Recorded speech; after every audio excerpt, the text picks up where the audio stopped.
I asked God to take my habit away. God said no. It is not for me to take away, but for you to give it up.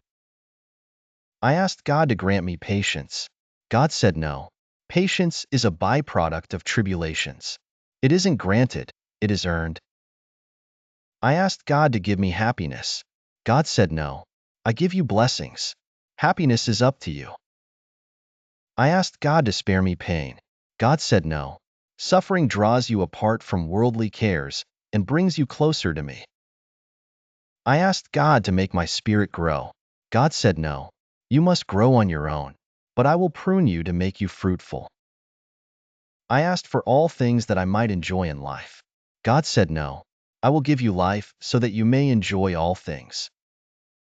Then, I asked God to help me love others as much as He loves me. God said, finally, you get the idea.